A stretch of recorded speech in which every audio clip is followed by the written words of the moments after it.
আসসালামু আলাইকুম। আমি ডাক্তার রামিম ইসলাম। সবাইকে শুভেচ্ছা জানাচ্ছি। আমরা অ্যাজমা রোগটির নাম শুনেছি, যেটিকে অনেকে হাঁপানি রোগ বলেন।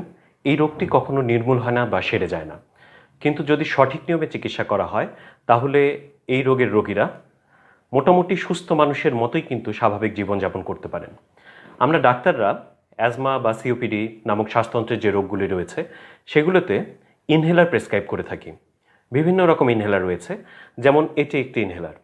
এই ইনহেলারটিকে বলা হয় মিটার ডোজ ইনহেলার। এছাড়া আরও ইনহেলার রয়েছে, যেমন ড্রাই পাউডার ইনহেলার রয়েছে, যেখানে ওষুধটি পাউডার হিসেবে ক্যাপসুলের মধ্যে থাকে এবং এক ধরনের মেশিন বা ডিভাইস পাওয়া যায় যার মাধ্যমে সেই ওষুধগুলো টেনে নিতে হয়। তো আমি মিটার ডোজ ইনহেলার নিয়েই আজকে কথা বলবো। ড্রাই পাউডার ইনহেলার নিয়ে আমি আরেকটি ভিডিও করেছি, সেটি সম্পর্কে আপনারা জানতে চাইলে আমি সেই ভিডিওর লিঙ্কটি এই ভিডিওর ডেসক্রিপশনে দিয়ে দিব, আপনারা দেখে নিতে পারবেন। তো মিটার ডোজ ইনহেলার নিয়ে যেটা বলতে গেলে বলতে হয় যে আমাদের বেশিরভাগ রোগীরাই এই ডিভাইসটি সঠিকভাবে ব্যবহার করতে পারেন না, তাই তাদের শ্বাসকষ্ট বা কাশি ঠিকমতো নিয়ন্ত্রণে হয় না, ফলে তারা এই চিকিৎসাগুলোর উপরে আস্থা হারিয়ে ফেলেন। তো আমি এ কারণে এর ব্যবহারটি, সঠিক নিয়মের ব্যবহারটি দেখিয়ে দেব। তো শুরুতে যেটা বলছি যে এইটি হচ্ছে আমাদের মাউথপিস, যেখানে একটি ক্যাপ লাগানো থাকে, এটাকে খোলা যায়। এছাড়া এর মধ্যে থাকে ওষুধ, যেটা ক্যানিস্টার বলে, এবং এটা এখান থেকে খোলা যায়। তো আমরা এই জিনিসটা হচ্ছে কিভাবে ব্যবহার করে সেটি দেখানোর আগে আমি একবার বলে দিই যে প্রক্রিয়াটা আসলে কি। শুরুতে যেটা করতে হবে, ক্যাপটি খুলে নিতে হবে। নেবার পরে এইভাবে দুই আঙ্গুলের মাঝখানে সোজা করে ধরে রেখে কয়েকবার ঝাঁকিয়ে নিতে হবে। এরপরে এই যে মাউথপিসটি রয়েছে সেটিকে মুখের মধ্যে নিতে হবে, তবে তার আগে একটি কাজ আছে। সেই কাজটি হচ্ছে আপনাকে শ্বাস ছেড়ে দিতে হবে, দিয়ে বুকের ভেতরে যে বাতাস যতটুকু পারা যায় বের করে দিতে হবে, যেমন এভাবে বাতাস বের করে দিতে হবে। তারপরে এই মাউথপিসটিকে মুখের ভিতরে ধরতে হবে।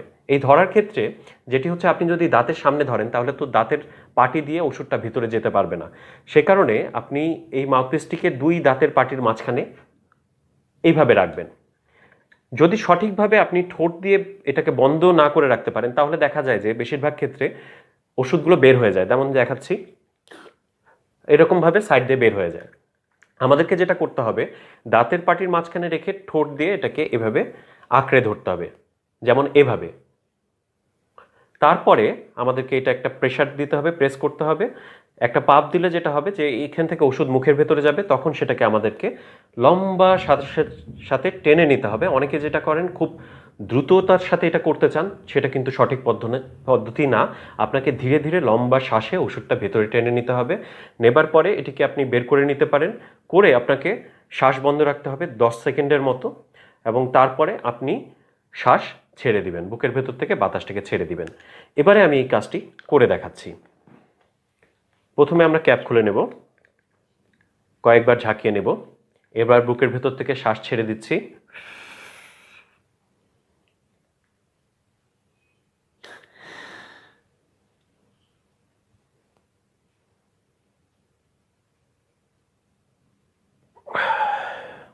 তাহলে এটা আমি মুখে নেওয়ার পর যেটি করেছি, আমি এটাতে একটা প্রেস করেছি, ফলে একটা পাপ আমার ওষুধ মুখের ভিতর গেছে। সেটিকে আমি খুব ধীরে ধীরে কিন্তু লম্বাভাবে বুকের ভিতরে টেনে নিয়েছি, এবং তারপরে আমি এটিকে মুখ থেকে বের করে আমার ঠোঁট দিয়ে মুখটাকে বন্ধ রেখে 10 সেকেন্ড শ্বাস বন্ধ রেখেছি, এবং সেই সময় আমি মনে মনে গুনেছি এভাবে 1 2 3 4, এভাবে 10 পর্যন্ত। তারপরে আমি শ্বাস ছেড়ে দিয়েছি।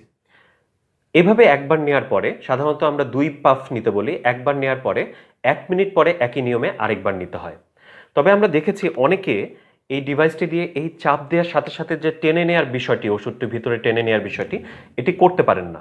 তো তাদের জন্য, যেন ওষুধটি নষ্ট না হয় এবং তারা সঠিকভাবে ব্যবহারের মাধ্যমে তাদের অ্যাজমাটাকে কন্ট্রোলে রাখতে পারেন, সেক্ষেত্রেও কিছু পদ্ধতি রয়েছে। যেমন তখন ইনহেলারের সাথে স্পেসার ব্যবহার করা যায়। এটি একটি স্পেসার।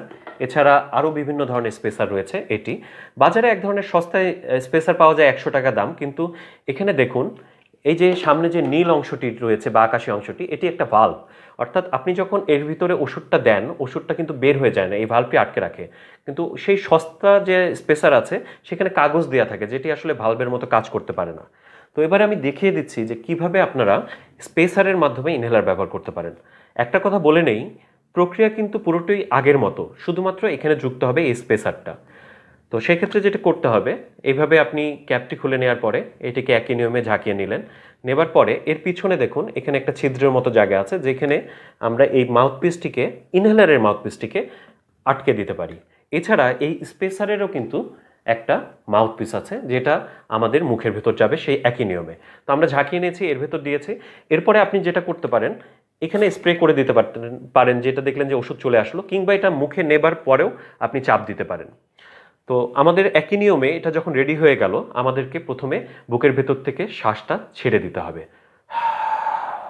এভাবে শ্বাস ছেড়ে দেওয়ার পরে একইভাবে আমাদেরকে মাউথপিসটিকে মুখের ভিতর রাখতে হবে এবং শ্বাস টেনে নিতে হবে। ভিতরে ওষুধটি ছিল তার সাথে ভিতরে যাবে, তারপরে এটাকে বের করে নিয়ে 10 সেকেন্ড শ্বাস বন্ধ রাখতে হবে। তারপরে 10 সেকেন্ড হয়ে গেলে আমাদেরকে শ্বাস ছেড়ে দিতে হবে। এবার আমি করে দেখাচ্ছি।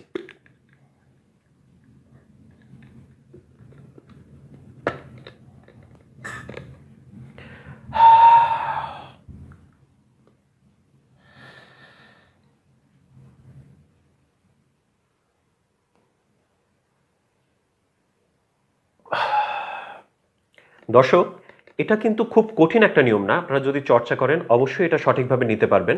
একটা জিনিস বলে নেই, আপনারা দেখেছেন যখন আমি শ্বাসটি টেনেছি, অর্থাৎ ওষুধটি যখন টেনেছি, তখন ঘাড়টিকে একটু সোজা করে উপরের দিকে করে নিয়েছি। এই পদ্ধতিতে আপনারা যদি সম্ভব হয় ইনহেলার ব্যবহার করতে পারেন, আর যদি স্পেসার সাথে ব্যবহার করেন তাহলে এর ব্যবহার বিধিটা অনেকটাই সহজ হয়ে যাবে। আশা করছি আপনারা এই সঠিক নিয়মে ব্যবহার করার মাধ্যমে আপনাদের অ্যাজমাকে কন্ট্রোলে রাখতে পারবেন।